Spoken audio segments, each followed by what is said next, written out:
अस्सलामुअलैकुम, आप देख रहे हैं के न्यूज HD। मैं हूं हारिस अली शाह गिलानी। चलते हैं आज की हम खबरों की तरफ। खबरों का सिलसिला आगे बढ़ाते हुए रुख करेंगे दादू का। आज 9 मुहर्रमुल हराम गाजी अब्बास अलमदार की मुनासिबत से जिला दादू के चारों तहसीलों में मजलिस अज़ा और अज़ादारी का सिलसिला जारी। मजीद जानते हैं दादू से हमारे नुमाइंदे सैयद सफ़ीर हुसैन नकवी की इस रिपोर्ट में। मैं मौजूद हूँ ज़िला दादू की तहसील खैरपुर नातन शाह में, जो कदीमी आज़ादारी का यहाँ पे सिलसिला है। ज़िला दादू की शे रग आज़ादारी का यहाँ पे सिलसिला होता है और बड़े पैमाने पे यहाँ पे आज़ादार इकट्ठे होते हैं। मज़ीद यहाँ पे जानते हैं यहाँ के मुतज़मीन सैयद मौज़म अली शाह बुखारी यहाँ के अंजुमन के सदर हैं। इनसे जानते हैं कि आज 10वीं की रात है और कल के हवाले से क्या क्या प्रोग्रामात हैं और कहाँ कहाँ के काफ़िले यहाँ पे आते हैं। जी औज़ुबिल्लाहि मिनश शैतानिर रजीम, बिस्मिल्लाहिर्रहमानिर्रहीम।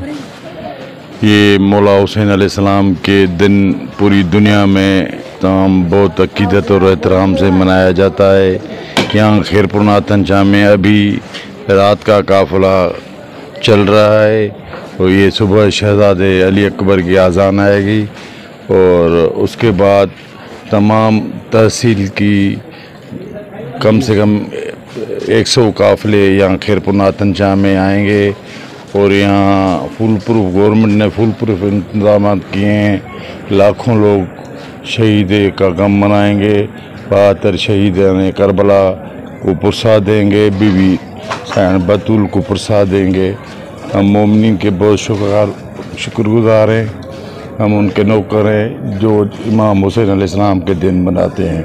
अच्छा, दूसरा सवाल ये पूछना था कि इंतज़ामिया अमूर के हवाले से सिक्योरिटी यहाँ पे सिर्फ पुलिस की है या रेंजर्स भी कनेक्ट की गई? यहाँ पुलिस भी है, रेंजर्स भी है और बाहर स्टैंड में आर्मी को भी रखा है और फुल प्रूफ इनके इंतज़ाम आते हैं।